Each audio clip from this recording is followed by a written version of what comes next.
I think we're going to have a dove hunt. We're kicking doves all over the place. There's doves sitting on the power line back here. We've got a bunch of millet down there. We just got to clean up the ground and expose it. This is a great example right here of what we're dealing with. We've got a lot of brown top millet that's gone to maturity. Every now and then we get lucky and we'll get a bigger head. So I cannot say that we don't have any sunflowers, because we do. And there's a lot of them hanging over, scattered throughout. Countdown to the opener starts now. We are exactly 30 days out from the opener. And to my surprise, we do have sunflower heads in here that do have seeds in them. We ran a ton of doves out of here, tons of songbirds already in here. Again, if you're following the channel, you know the deal. We had most, if not all, of our main heads eaten off early on. We have determined this happened early on in the growth cycle, and that's why these sunflowers have allowed to produce additional heads now, because this happened a long time ago and it's already healed back over. So we are pretty sure it was some kind of pest predation early in the growth cycle, and we're just now catching it kind of late into July. Today is August 3rd. Somebody asked me to make sure to talk about dates. Today is August 3rd, and that's exactly 1 month to the opener. And we are taking down the electric fence. We're going to go ahead and turn the deer loose in here and let the deer have it. What's going to produce and be seed bearing has already produced, so we're not worried about the deer getting in here. We're actually going to use it as a glorified deer food plot. My cousin Mark, he's got a bow stand in the woods back here. We might be hosting a disabled sportsman hunting event out here as well. So we're going to turn this sunflower field into a deer food plot. But I am not totally disappointed. Like I said, we do have a lot of seed heads out here. Then we did run a bunch of doves out of here. So I think we are going to have us a dove field. It's just certainly not what we hoped for. Walk around and I'll show you, like as small as these are, there is still seed all in them. So I didn't give these quite enough credit. You know, this is a 3-inch head, 2.5, 3-inch head, but there still is seed in here. A bunch of songbirds in here. So although we got a bunch of tiny heads in here, we do have seed in here. And every now and then we get lucky and we'll get a bigger head.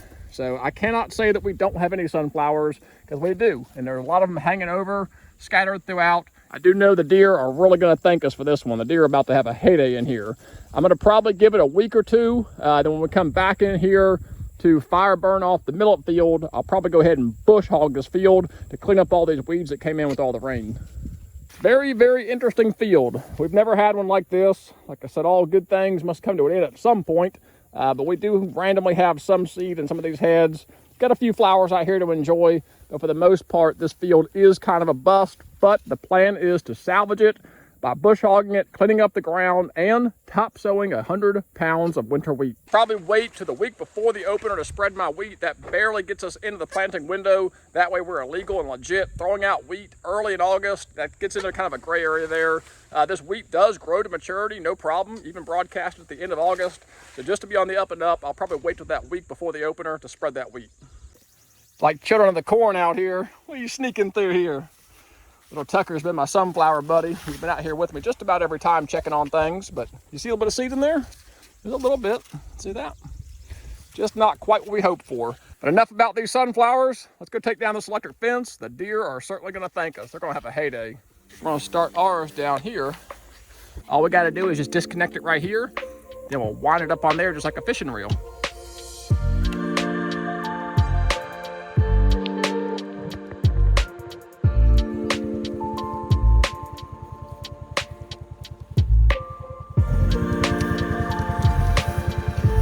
Doing a good job.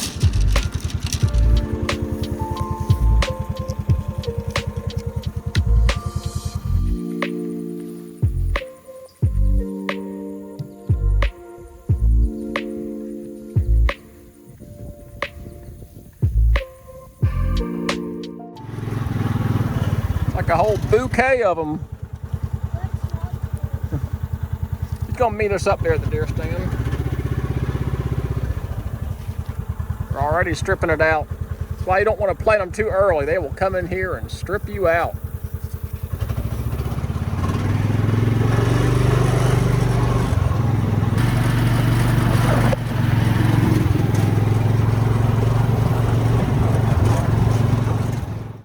He's going to download all your brain out. Ready, buddy?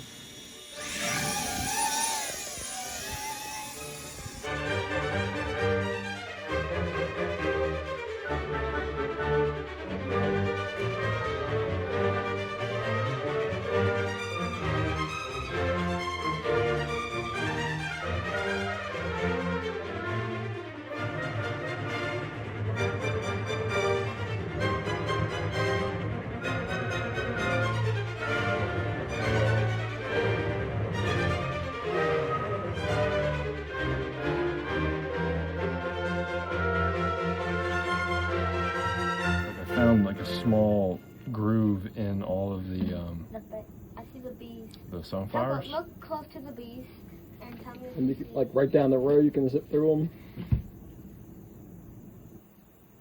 That's cool. That is. Oh, that one got me. Wasted.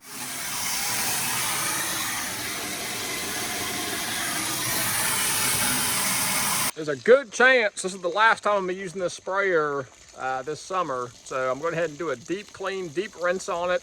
And somebody highly recommended, flush this really well. Then after I disconnect it, actually fill it up with some hydraulic fluid or transmission fluid, some kind of fluid that'll help keep it from wanting to rust and corrode, especially after using anything with salt in it. So like 2,4-D, glyphosate, anything with salt in it will really eat these pumps up over the winter. I did not have a single clog using these larger, higher flow blue tips. When I was using the yellow ones, I seemed to always get at least 2 or 3 clogs about every 30 minutes or so. So using these higher flow ones was really nice. You can see the screens I put in there was picking up all kinds of debris. That also helped keep these tips nice and clear. You can see just how much junk is in there. Certainly not our prettiest work this year. This millet field is interesting as well. Normally we've got a pretty good monoculture of millet, especially at the seeding rate. We seeded 50 pounds to the acre, which is like there goes a dove, 3 times the rate. The reason I seed so heavy is to help snuff out the competition and grasses. Well, usually that works, but I guess this year with so much rain and the grass is growing so fast, we did have a lot of grass come in here with our brown top millet and Dove Proso. This is a great example right here of what we're dealing with. We've got a lot of brown top millet that's gone to maturity. So what I have just done is I came through here with grass-specific herbicide, clethodim, and sprayed out this entire field. There are practically no broadleafs in this field because the 2,4-D treatment was very effective. So there are no broadleafs whatsoever. I think I saw 1 horse nettle plant over there, but by and far it is brown top millet, Dove Proso millet, which has now dried out here August 3rd. We've got Dove Proso millet, we've got brown top millet, and there's some nettle right there hidden down in here. So there's a little bit of nettle around here. And then we've got the volunteer that have come back in here. So you can tell all the brown is millet. So we've got a lot of millet in here. It's just hard to tell because of how much volunteer has come back in here. So I'm hoping the clethodim treatment will selectively knock this stuff out. We didn't have to come in here with glyphosate or anything too heavy duty. We'll just selectively kill this out. 2 more weeks from now, we'll come in here about August 18th. Hopefully this will be browned out enough where we can burn it. Got a couple of cool drone shots my cousin Mark did for me here. We'll drop these in. But you can see this field has got a lot of brown in it, but it's also got a lot of green in it. So the goal is to come in here with that clethodim, knock out all these grasses, hopefully clean up this field, brown the whole thing out. And then here in a couple of weeks, we'll come back in here and fire burn it. If I come in here in about 10 or 12 days and this has not turned out like I want it to and it's not dead enough, then I'll go ahead and bush hog this whole thing. When you bush hog it, let it sit for a week, it should be ready to burn by August 18th. And again, people ask, why do you burn it? I mean, this field is a perfect example. If we just left this field the way it is, we could bush hog it and you could find your birds pretty easily. But even then, it's gonna be a real thick mat of detritus on this field. Burning it just really cleans up the ground. You'll be able to find your doves a lot easier, but it also makes the seed much more available to them. Interesting year to say the least. You saw earlier, we do have a bunch of random small sunflower heads. Some are producing seed. We are running doves out of this field as we count down the clock. 30 days from now will be the opener. We do have a lot of millet in here. We're just gonna have to get this browned out quick enough so we can burn it and clean up this ground. And with that electric fence taken down, the deer are gonna have a heyday. We are turning them loose all in there. There's still a lot of very young, tender plants in there. Some of them are starting to dry out a little bit, but I'm thinking the deer are gonna pile into that field. So not all is lost. The sunflower field will end up being a great deer food plot. Another farm update for you out here in the dove field, exactly 1 month till the opener. I've been heavy on the duck content lately, so thank you for bearing with me. Endless amounts of project, lots of rain, a lot of great opportunities as well, so it's all good stuff. But I know some of you guys are here specifically for the dove field, so I want to get back out here and get you another video. I think we're going to have a dove hunt. We're kicking doves all over the place. There's doves sitting on the power line back here. We've got a bunch of millet down there. We just got to clean up the ground and expose it. We do have a few sunflowers, but we're going to go ahead and use our ace in the hole and top sow some wheat here in about 3 weeks. And as always, I really appreciate you guys watching. Until the next video, God bless and take care.